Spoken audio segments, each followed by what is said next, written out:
Bonjour les amours, j'espère que vous allez bien. Aujourd'hui, on se retrouve avec un nouveau style de vidéo. Une vidéo qui aura pour thème Marie, Mère de Dieu ou de la Trinité. C'est vrai qu'aujourd'hui, nos idées sont plus ou moins claires sur ce sujet. Mais cette question a pu parfois diviser dans l'histoire de l'Église. Pourquoi Marie serait-elle Mère de Dieu? Est-ce qu'elle est la quatrième personne de la Trinité? Est-ce qu'elle est à l'origine de Dieu lui-même, précédant Dieu, ce qui en ferait une déesse? Nous examinons cette question tout de suite. Il est en effet impossible de définir et d'expliquer comment Marie peut être Mère de Dieu si on ne s'attaque pas d'abord à la question de la Trinité. Et cette question, c'est quelque chose qui nous dépasse, qui nous déborde. On n'aura jamais fini de comprendre réellement la Trinité, mais on peut quand même essayer d'en comprendre un petit quelque chose. On ne peut pas bien expliquer Marie, Mère de Dieu, si on ne s'attaque pas d'abord à la question de la Trinité. La Trinité, on nous accuse parfois d'être polythéistes, mais ce n'est pas du tout le cas. Nous croyons et nous vénérons un seul Dieu, mais en trois personnes.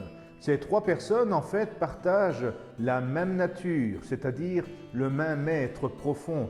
En philosophie, on parlera de substance, c'est ce qui définit la personne en elle-même. Et cette substance, cette nature, c'est la nature divine.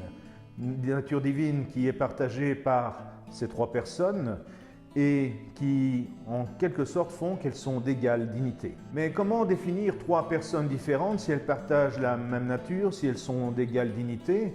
Eh bien, je vais prendre un exemple tout simple. Imaginez une famille, papa, maman et l'enfant. Il est clair que l'enfant aura une relation particulière avec son papa et sa maman, une relation qui sera différente.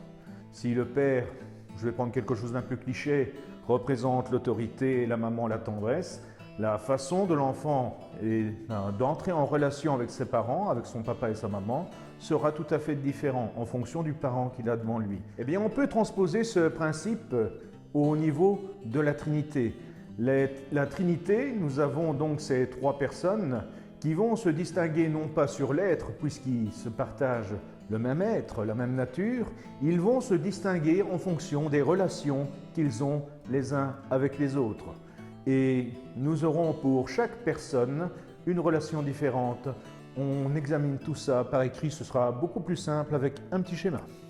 Au point de départ, nous devons imaginer le Père. Le Père qui est à l'origine de tout ce qui est créé et qui précédait. Le Père, donc, dans cette éternité, va se donner.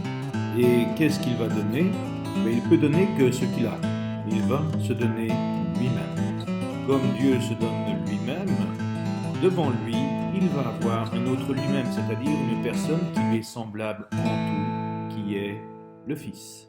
Le Fils étant égal au Père, il va refaire ce que le Père a fait précédemment, c'est-à-dire que le Fils va se donner. Et à qui il va se donner? Cette fois-ci, il a quelqu'un devant lui, il va se redonner au Père. Tac. Entre le Père et le Fils, nous avons donc une relation, un échange mutuel d'amour. Et encore une fois, ce don qu'ils font entre eux sont égales à eux-mêmes. Donc dans cette relation, nous avons une troisième personne qui va arriver, et vous l'aurez deviné, c'est l'Esprit Saint. Alors vous allez me dire maintenant, pourquoi pas une quatrième personne dans cette Trinité?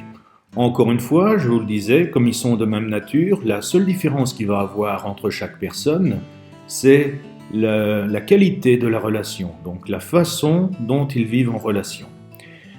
Examinons maintenant ces relations entre les trois personnes de la Trinité. Avec ce petit tableau, tac, voilà. Nous avons dans un premier temps le Père qui est à l'origine de tout et qui est pur don d'amour et qui ne reçoit rien dans un premier temps. La deuxième relation, c'est le Fils qui lui se reçoit totalement du Père. Et donc, il va se redonner aussi au Père. Donc nous avons le Christ, le Fils, qui est don et réception d'amour. Ce qui correspond le mieux finalement à la définition de l'être humain. C'est pour ça qu'on peut penser raisonnablement à ce stade que le Fils possédait déjà dans son être cette qualité de relation qui lui permettait de s'incarner. Troisième possibilité, nous avons l'Esprit Saint qui, lui, naît de l'échange entre le Père et le Fils, cet échange d'amour. Et donc l'Esprit Saint, lui, est pur don d'amour. Et la quatrième possibilité qui resterait, la seule relation qui nous resterait, différente, qui permettrait de distinguer notre personne, c'est une personne qui ne donne rien et qui ne reçoit rien. Donc nous ne sommes plus dans la définition de l'amour, ce serait une personne égoïste enfermée sur elle-même. Et comme nous le dit Saint Jean, Dieu est amour. Donc cette relation ne correspond pas à la Trinité.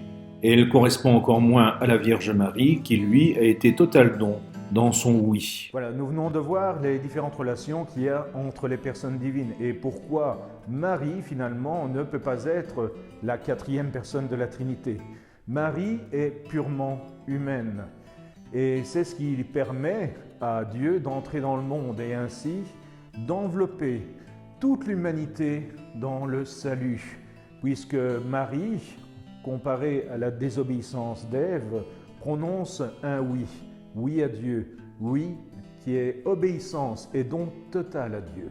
Et ainsi, dans le oui de Marie, c'est le oui de toute l'humanité qui est entraîné. Voilà, j'espère que cette petite vidéo vous a plu. N'hésitez pas à aimer cette vidéo, à lâcher un petit pouce bleu, à la partager, à la commenter aussi.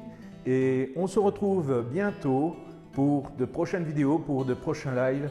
Ciao les amours!